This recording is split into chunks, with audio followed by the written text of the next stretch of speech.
ناظرین، آج ہم ایک ایسی حیرت انگیز حقیقت سے پردہ اٹھانے جا رہے ہیں جس نے پوری دنیا کے ماہرین کو چونکا دیا ہے۔ عام طور پر آپ نے سنا ہوگا کہ دنیا کی سب سے بڑی سرنگیں یورپ اور امریکہ میں بنائی جاتی ہے، لیکن اب افریقہ کے قلب میں ایک ایسی سرنگ تیار کی جا رہی ہے جسے نہ صرف براعظم افریقہ بلکہ پوری دنیا کی سب سے منفرد اور عظیم سرنگ قرار دیا جا رہا ہے۔ یہ منصوبہ کسی بیرونی طاقت کے حکم پر نہیں بلکہ برکینا فاسو کے بہادر صدر ابراہیم تراورے کے ویژن کا حصہ ہے۔ ابتدا میں جب زمین کے نیچے کھدائی شروع ہوئی تو طرح طرح کی افواہیں پھیل گئیں۔ کچھ نے کہا کہ شاید یہ کوئی خفیہ فوجی منصوبہ ہے، کچھ نے دعویٰ کیا کہ یہاں ایٹمی ہتھیار چھپائے جا رہے ہیں، اور کچھ نے تو یہاں تک کہا کہ یہ ایک نیوکلیئر سرنگ ہے جسے جنگی مقاصد کے لیے استعمال کیا جائے گا۔ لیکن حقیقت ان سب باتوں سے کہیں زیادہ بڑی اور شاندار ہے۔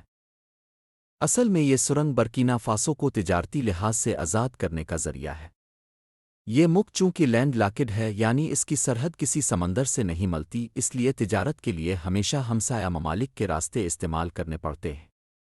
یہ راستے تو بہت مہنگے پڑتے ہیں یا غیر محفوظ ہوتے ہیں۔ دشمن قوتیں بھی اکثر انہی راستوں پر حملے کرتی ہیں تاکہ برکینا فاسو کی تجارت راک جائے اور اس کی معیشت کمزور ہو۔ لیکن ابراہیم تراورے نے فیصلہ کیا کہ وہ اپنی قوم کو دوسروں کا محتاج نہیں رہنے دیں گے۔ یہی وجہ ہے کہ انہوں نے اس عظیم سرنگ کا منصوبہ بنایا۔ یہ سرنگ بظاہر ایک عام زیر زمین راستہ معلوم ہوتی ہے، لیکن حقیقت میں یہ ایک محفوظ تجارتی راہداری ہے جو برکینا فاسو کو براہ راست دیگر خطوں سے جوڑ دے گی۔ اس کے ذریعے صرف فوجی قافلے ہی نہیں گزریں گے بلکہ زرعی اجناس، سونا، یورینیم اور دوسری قیمتی معدنیات بھی براہ راست عالمی منڈیوں تک پہنچیں گی۔ ماہرین کے مطابق یہ سرنگ برکینا فاسو کے دارالحکومت واگا ڈوگو سے شروع ہو کر ملک کے مغربی حصے تک پھیلائی جا رہی ہے۔ وہاں سے یہ راستہ مزید آگے جا کر دوسرے افریقی ممالک سے جڑ جائے گا۔ کچھ رپورٹوں میں کہا گیا ہے کہ اس کی لمبائی 100 کلومیٹر سے بھی زیادہ ہوگی، اتنی طویل کہ اگر کوئی گاڑی اس میں داخل ہو تو گھنٹوں تک باہر نہ نکل سکے۔ اس کی چوڑائی اتنی رکھی گئی ہے کہ ایک وقت میں 6 لین ٹریفک آسانی سے گزر سکے۔ سرنگ کے اندر جدید وینٹیلیشن سسٹم، خودکار بجلی کا انتظام اور ہنگامی صورتحال کے لیے خصوصی اسٹیشنز بھی بنائے جا رہے ہیں۔ یوں یہ صرف ایک سڑک نہیں بلکہ ایک مکمل زیر زمین شہر کی مانند ہوگی۔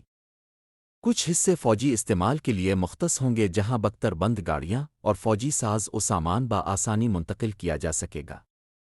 دوسرے حصے تجارتی قافلوں کے لیے کھلے ہوں گے۔ سب سے اہم بات یہ ہے کہ یہ سرنگ اس طرح ڈیزائن کی گئی ہے کہ کسی بھی فضائی حملے کا اس پر کوئی اثر نہ ہو۔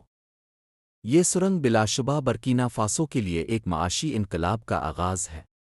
برسوں سے کسانوں کی محنت ضائع ہو جاتی تھی کیونکہ اجناس وقت پر منڈی تک نہیں پہنچ پاتی تھیں۔ سونے اور یورینیم جیسے قیمتی ذخائر غیر محفوظ راستوں سے باہر جاتے تھے۔ صنعتکار اپنی مصنوعات عالمی منڈیوں تک پہنچانے کے لیے دوسروں پر انحصار کرتے تھے۔ لیکن اب یہ سرنگ ان تمام مسائل کا مستقل حل فراہم کرے گی۔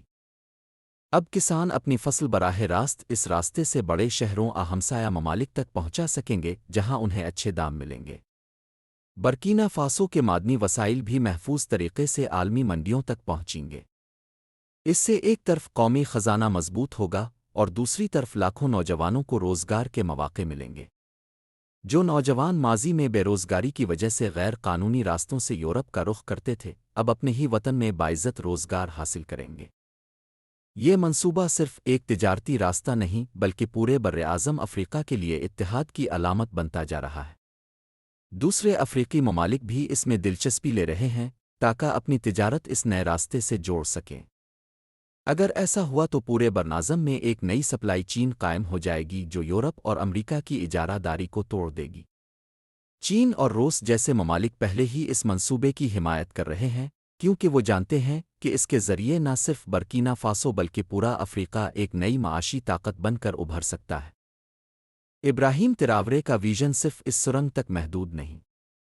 ان کا سب سے بڑا اور حیران کن منصوبہ افریقہ کا سب سے بڑا ڈیم ہے جو دریائے والٹا پر تعمیر کیا جا رہا ہے۔ اس کا مقصد صرف پانی روکنا نہیں بلکہ پورے خطے کی تقدیر بدل دینا ہے۔ اس ڈیم سے ہزاروں میگاواٹ بجلی پیدا ہوگی اور زراعت کے لیے پانی کی مستقل فراہمی ممکن ہوگی۔ یوں برکینا فاسو بارش پر انحصار کرنے کے بجائے پورا سال اپنی زمینوں کو سیراب کر سکے گا۔ ڈیم کے ساتھ ساتھ ملک کے مختلف حصوں میں نہریں کھودی جا رہی ہیں تاکہ پانی دور دراز دیہات تک پہنچ سکے۔